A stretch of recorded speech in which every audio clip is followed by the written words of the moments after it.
Hello and नमस्कार मित्रों, welcome to democratic diplomacy. और आज का जो ये एपिसोड होने वाला है ये बहुत ही इम्पॉर्टेंट है बिकॉज मेरे पास अभी जो तमाशा चल रहा है ना उसके संदर्भ में एक बहुत ही महत्वपूर्ण जानकारी है।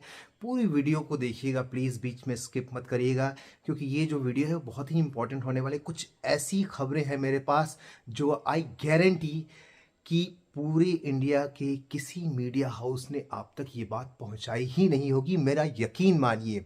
तो मैं पहला न्यूज़ आपको बताता हूं और पूरी वीडियो देखिएगा प्लीज़। पहली न्यूज़ ये है कि आज एक फ़ोन गया प्रधानमंत्री के ऑफिस में लालू यादव की तरफ से और डील डन हो गई है। डील में क्या है कि प्रधानमंत्री ने ऑफर दिया है लालू यादव को कि आप प्रधानमंत्री बन जाइए और मुझे आप मुख्यमंत्री बना दीजिए बिहार का। अरे ये सीरियस न्यूज़ है प्लीज़। अच्छा, दूसरी न्यूज़ मैं सुनाता हूँ, वो उससे भी धमाकेदार है। प्लीज़ आप स्किप मत करिएगा, बस आप एक बार सुनते जाइए। दूसरी न्यूज़ ये है कि जो लालू यादव के बेटे हैं तेजस्वी यादव, वो गृह मंत्री बनेंगे और जो उनके छोटे बेटे हैं वो मुख्यमंत्री बनेंगे बिहार का।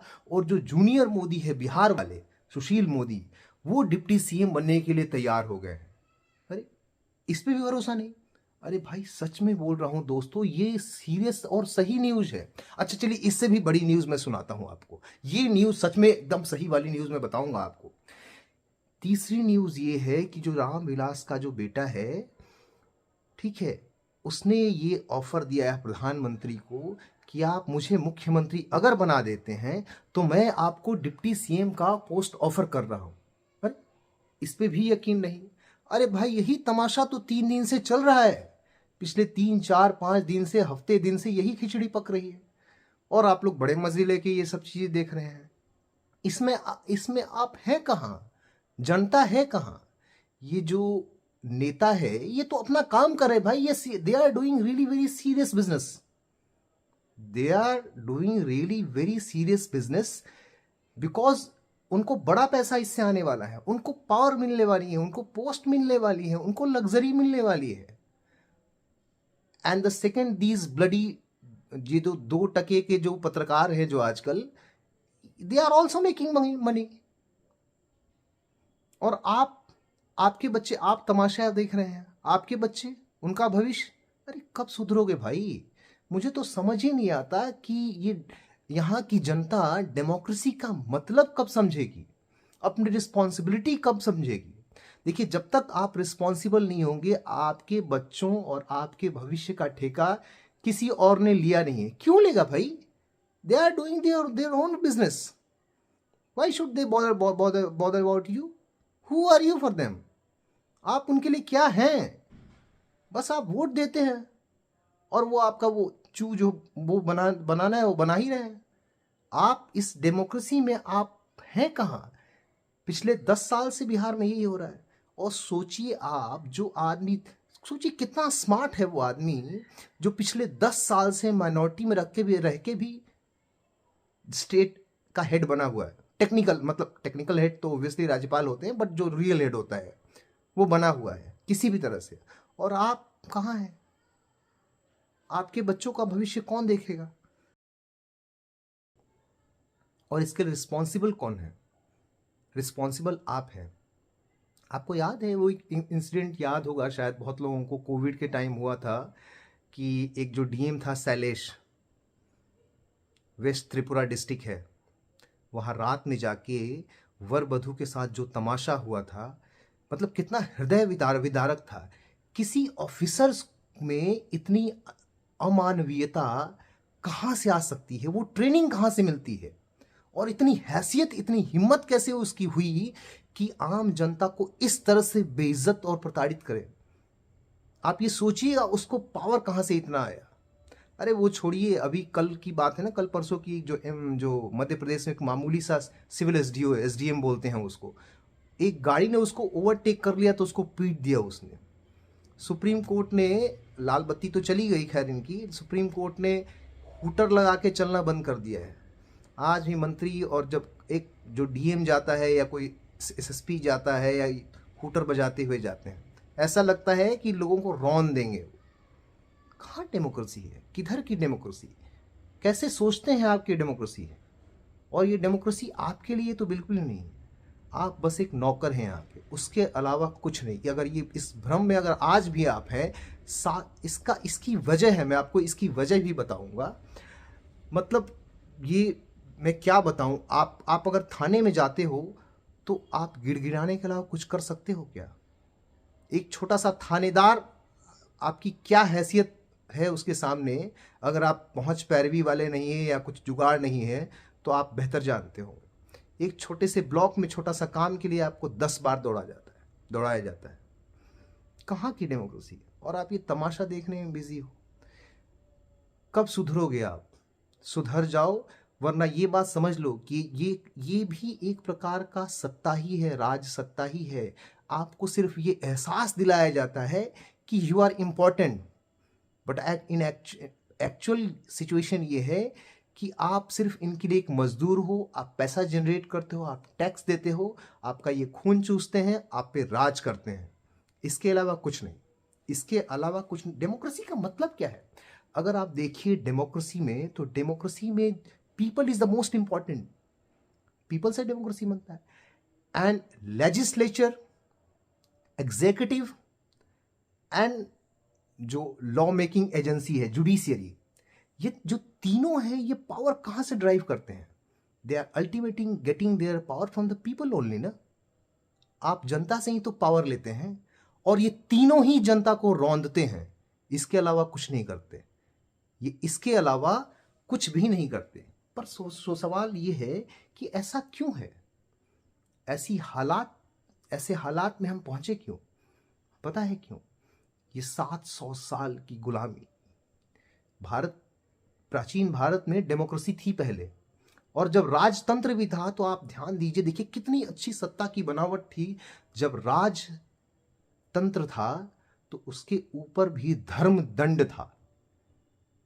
और देखिए क्या क्या वो संरचना थी कि जो महर्षि जो जंगलों में रहते थे, या जो पुरोहित होते थे, राज पुरोहित, उनको सत्ता का कोई भी सुख अलाउ नहीं था।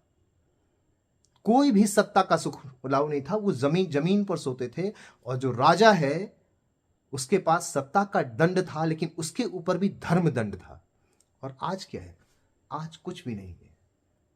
आज की हालात ऐसे हैं कि 700 साल से गुलामी के बाद की मानसिकता आपके अंदर बस गई। आप सोचिए, मैं एग्जांपल देता हूं आपको, छोटी सी एग्जांपल, आप समझ जाएंगे। और प्लीज इस वीडियो को पूरा देखिएगा, हो सके तो शेयर करिएगा, ठीक है? आपके आस पड़ोस में कोई अगर बच्चा, मैं हायर एग्जीक्यूटिव की बात नहीं कर रहा हूँ, ब्यूरोक्रेसी की बात नहीं कर रहा हूँ, हायर ब्यूरोक्रेसी की, IAS IPS, मैं बात कर रहा हूँ। कोई बच्चा स्टेट सर्विस में अगर DSP हो जाए या SDM हो जाए, ये छोड़िए उसकी बात, दरोगा हो जाए, ज्यादा बड़ी बात नहीं करते, सब इंस्पेक्टर, और एक पड़ोस में लड़का असिस्टेंट प्रोफेसर हो जाए, आप देख लीजिए कि किसके घर में आने जाने वालों की ज्यादा भीड़ है, किसके घर ज्यादा बधाइयां मिल रही हैं।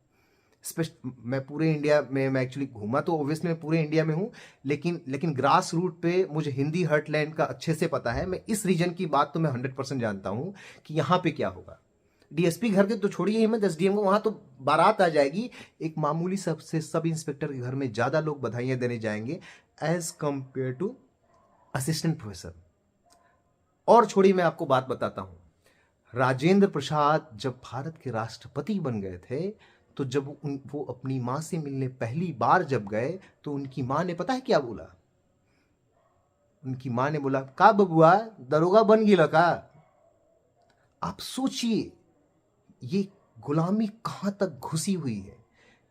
सत्ता का सारा पावर जो निहित है वो पीपल में है। पीपल में पावर ड्राइव कर रहे हैं कौन? Legislature, executive and judiciary.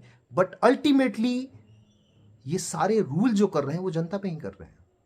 जनता की तो हैसियत इतनी, आप एक DM से मिल नहीं सकते, सामान्य आदमी तो मिल ही नहीं सकता। आपने कभी देखा है कि किसी DM के रेजिडेंस पे, जो उसका जो पर्सनल रेजिडेंस सरकार उसको देती है सर्विस के बदले, वहां पे एक आम जनता को बैठने की बहुत अच्छी सी कोई व्यवस्था हो, कोई हॉल हो, कोई इस तरह से जहां पे उसको एक रिस्पेक्ट दिया जाए? किसी थाने में, थाने में आम आम आदमी जाता तो ऐसा लगता है कोई गुनाहगार, कोई चोर चला गया है। ऊंची आवाज में आप अपनी थोड़ी सही, अगर सही भी है आप, तो सही तरीके से आप बात नहीं रख सकते वहां पे। ये हालात होते हैं। अगर आपका कोई रेपुटेशन नहीं है, या आप इतने फाइनेंशियली स्ट्रांग नहीं है कि आप हिट बैक कर सके, तो ये हालत है। आप सोचिए कि आप अपने बच्चों के लिए और उन बच्चों के भविष्य के लिए क्या कर रहे हैं। आपने कभी भी, आप मालिक से भिखारी कैसे बन गए? आप सोचिए कभी। आपने अपनी सेल्फ रिस्पेक्ट क्यों बेच दी एक फोटो खिंचाने के चक्कर में? आप नेताओं को, नेता तो फिर भी आ जाते हैं चूंकि उनको वोट लेना है। आप अपने घर में छोटे मोटे जो फंक्शन होते हैं उसमें दांत चियारने समझते हैं, मतलब बिना मर्जी के मुस्कुराना, जबरदस्ती दांत चियारते हुए फोटो खिंचवा के अपने घर में टांग देते हैं, आत्म प्रवंचना के लिए, मुग्ध होने के लिए। अच्छा मुझे ये जानता है, वो जानता होता, कुछ नहीं है। आपको एक बार मिला और जान भी जाएगा तो करेगा क्या वो आपके लिए? करेगा कुछ नहीं। अरे वो अपने बेटे के लिए नहीं कर पा रहा है, आपको कौन पूछता है भैया? तो आप अपने बच्चों के लिए कब जगेंगे?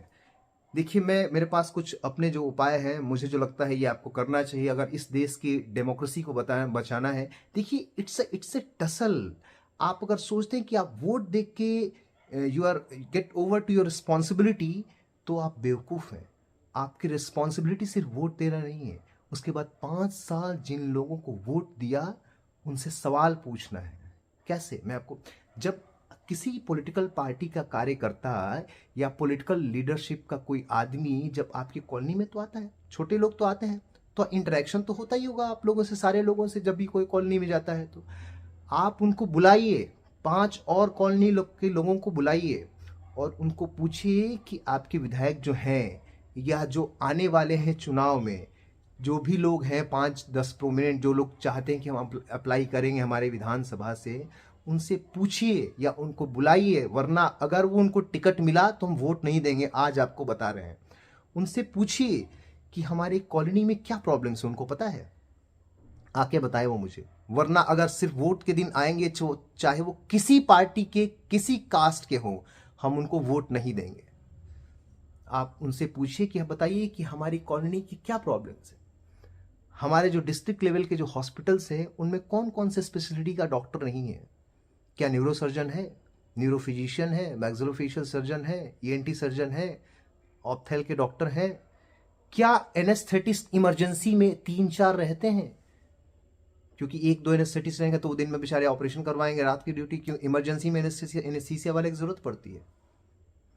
आप उनसे सीधे सवाल यही पूछिए कि आपको विधानसभा चुनाव लड़ना है, आपको अपने विधानसभा के क्षेत्र के विकास का कोई ब्लूप्रिंट आपके पास अभी है? क्या क्या करेंगे आप? बाद में क्या करिएगा वो बात की बात है। अब विधानसभा चुनाव लड़ने से पहले आपके पास कोई ब्लूप्रिंट है, तभी आपको इस कॉलोनी के वोट मिलेंगे, वरना नहीं मिलेंगे।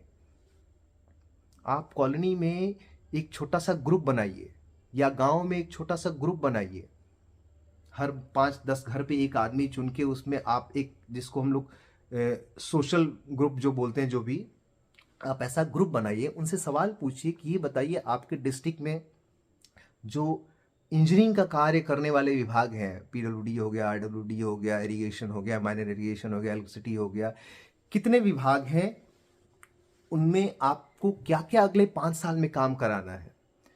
क्या इंडस्ट्री लाने के लिए आपने किसी इंडस्ट्री से पहले बात करी है, या कोई ब्लूप्रिंट है हमारे यहाँ कौन सी इंडस्ट्री लग सकती है?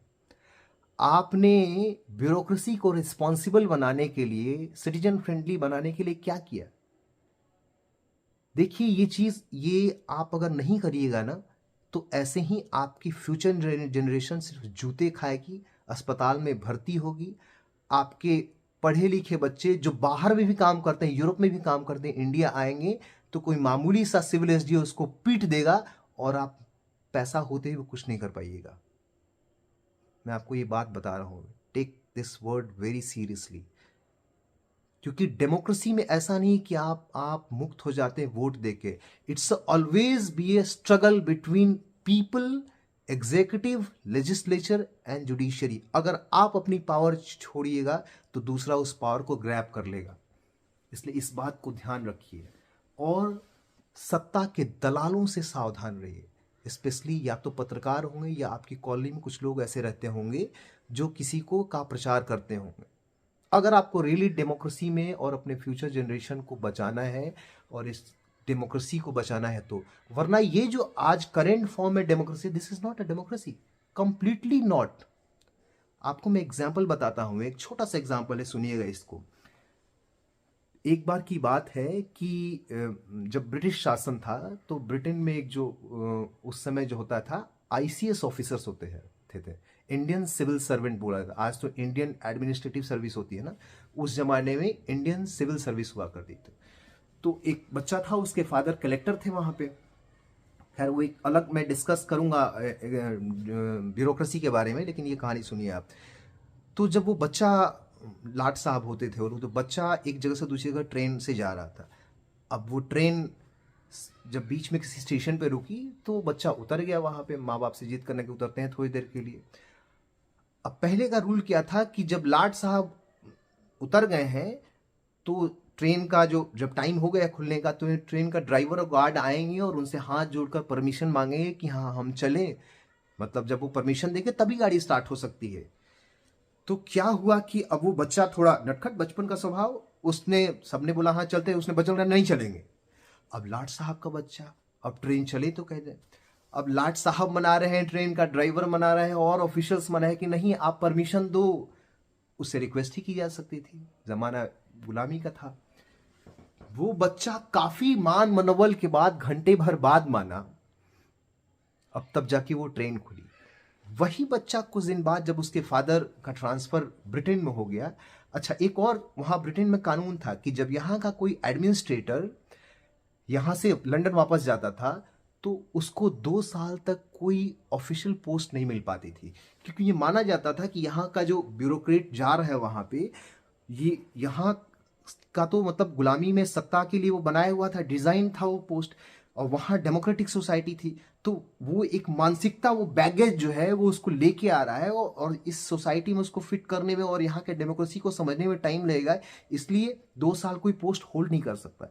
तो वो ही बच्चा अपने फादर के साथ एक ट्रेन से एक जगह से दूसरी जगह जा रहा था। वहां, यहां तो लाट साहब थे, यहां तो 50 लोग थे जो सामान ले चल रहे थे, सब कुछ चल रहा था। वहां पे क्या हुआ कि सामान भी उस बच्चे को खुद उठाना पड़ रहा था, और ट्रेन भी आई, कोई पूछने भी नहीं आया, जल्दी जल्दी चढ़ गया, फिर भीड़ में धक्के खा के उतरना पड़ा। उसने बच्चा बोला ये देश सही नहीं है पापा, मैं इंडिया वापस जाऊंगा। आप समझ रहे हो, हम आज भी इसी अंग्रेजों की गुलामी वाले दौर को झेल रहे हैं।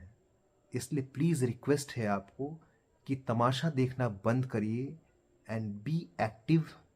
प्लीज एक्ट करिए।